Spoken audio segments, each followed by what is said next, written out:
Hai, selamat pagi. Baik, di sini saya akan menjelaskan tentang sel, anatomi, dan fisiologi dari tubuh manusia. Baik, sebelum ke penjelasan, izinkan saya untuk memperkenalkan nama saya terlebih dahulu. Perkenalkan, nama saya Berdensia Jelita, NIM 25141420103. Baik, yang pertama saya akan menjelaskan terlebih dahulu apa sih itu sel.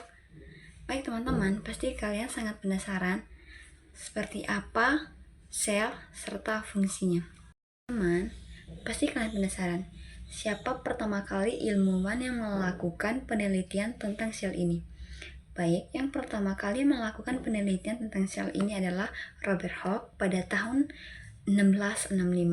Dia melakukan penelitian ini di bawah mikroskop dan mengambil sayatan gabus, lalu melakukan penelitian sehingga ia melihat adanya sel di dalam makhluk hidup. Nah, simak ya teman-teman untuk video selanjutnya untuk kalian bisa lebih paham apa sih sel itu sendiri, fungsinya, dan apa sih jika tidak memiliki sel di dalam tubuh kita sendiri. Mari kita belajar. Pasti kalian penasaran, apa sih itu sel? Baik, sel adalah bagian terkecil dari tubuh manusia. Sel ini sendiri memiliki inti atau sering yang disebut dengan nukleus dan memiliki lapisan terluar yang disebut dengan membran plasma. Baik, sel ini sendiri juga memiliki dua macam. Yang pertama itu adanya sel prokariotik dan yang kedua itu sel eukariotik. Kalian tahu sel apa yang berada pada tubuh manusia? Mari kita bahas. Sel yang ada pada tubuh manusia itu adalah sel eukariotik. Kenapa manusia memiliki sel eukariotik? Manusia termasuk sel eukariotik karena mampu membentuk ruang-ruang kerja dan mengatur fungsi kehidupan secara maksimal pada tubuh manusia. Nah, pertanyaan yang kedua, mengapa sel itu sangat penting bagi tubuh manusia? Dan bagaimana jika pada tubuh manusia ini tidak memiliki sel? Sel sangat penting bagi tubuh manusia karena sel adalah dasar pembangun utama tubuh yang menjalankan semua fungsi vital mulai dari menyerap energi, menghasilkan energi, memperbaiki jaringan, dan membentuk organ-organ, serta dapat melakukan gerakan atau aktivitas sehingga kita manusia ini mampu melakukan aktivitas. Baik, tanpa sel, manusia tidak dapat berfungsi, bertumbuh, dan bertahan hidup. Ibaratnya, kita membangun suatu rumah, tetapi tidak memiliki fondasinya, maka rumah tersebut tidak mungkin bisa terbentuk. Begitu pula pada tubuh manusia, jika tidak memiliki sel, maka manusia tidak dapat membentuk jaringan ataupun gerakan, tidak bisa bertahan hidup. Karena sel ini sendiri bisa membentuk jaringan. Nah, dari jaringan ini sendiri dapat membentuk organ. Setelah terbentuknya suatu organ, maka terbentuklah suatu sistem. Nah, dari suatu sistem ini barulah terbentuklah tubuh manusia sehingga kita mampu melakukan aktivitas secara baik. Nah, teman-teman, pertanyaan yang ketiga, apa sih fungsi dari sel itu sendiri? Baik, fungsi dari sel itu sendiri yang pertama adalah mendapatkan makanan dan oksigen dari lingkungan sekitar sel. Yang kedua, sebagai tempat terjadinya berbagai reaksi kimia dengan menggunakan makanan dan O2 untuk mendapatkan energi untuk sel. Yang ketiga, membuang karbon dioksida dan sampah dari hasil metabolisme ke lingkungan sel. Yang keempat, melakukan sintesis protein dan molekul-molekul lain yang diperlukan untuk membangun sel, menunjang fungsi sel. Yang kelima, sensitif dan responsif terhadap perubahan yang terjadi di lingkungan luar sel. Yang keenam, mengontrol perubahan ekstrim zat-zat yang ada. Baik, yang keenam, apa sih hubungan dari sel dan organel. Sel adalah dasar, sedangkan organel adalah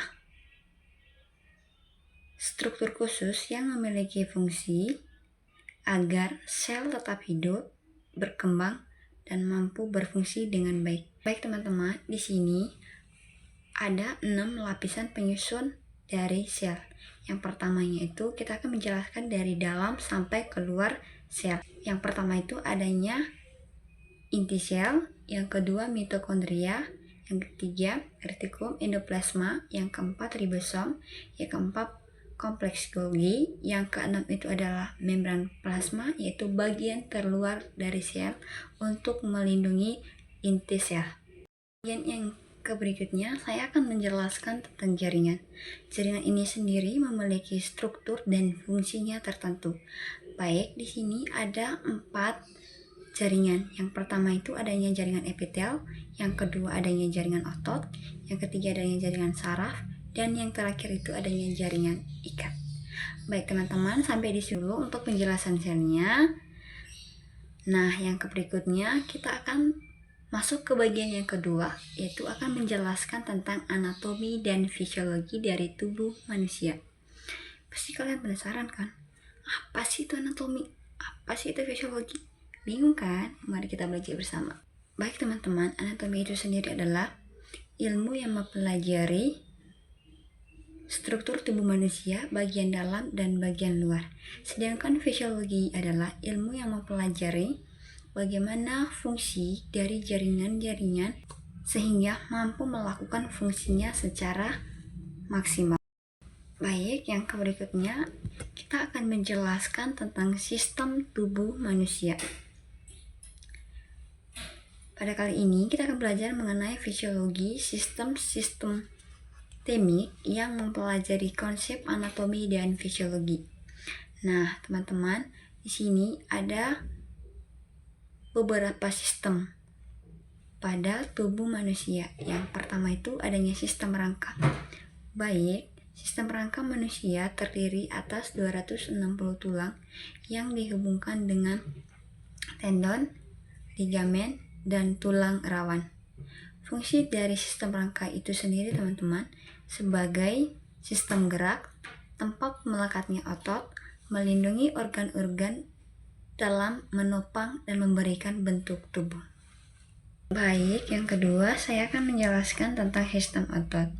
Sistem otot ini sendiri terdiri atas 600 otot. Fungsi dari otot itu sendiri adalah melakukan sistem pergerakan, mengedarkan aliran darah, menjalankan fungsi tubuh lainnya.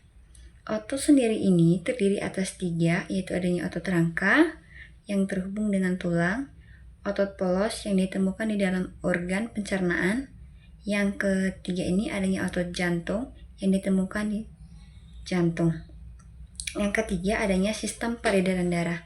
Sistem peredaran darah juga bisa disebut dengan sistem kardiovaskular, di mana jantung sebagai pusat utamanya. Yang keempat adanya sistem pencernaan. Saluran pencernaan dimulai dari mulut hingga usus besar. Akhir dari pencernaan ini menghasilkan urin dan feses yang dibuang melalui anus. Yang kelima adanya sistem endokrin untuk mengeluarkan hormon ke dalam darah. Yang keenam adalah sistem saraf. Sistem saraf ini memiliki fungsi untuk mengumpulkan, mengirimkan, dan memproses informasi dalam otak dan saraf. Yang ketujuh itu adanya sistem pernafasan.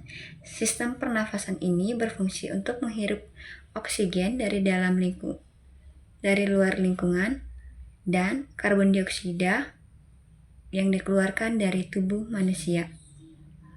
Yang kedelapan itu adanya sistem kekebalan tubuh.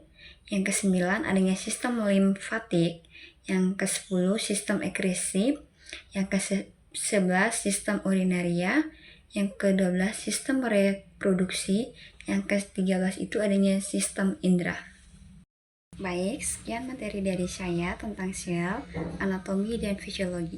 Sebelum menutupi, saya akan memberikan kata-kata motivasi untuk kita. Jangan pernah takut untuk jatuh, karena orang sukses dan berani tidak pernah takut untuk gagal dan jatuh. Semangat!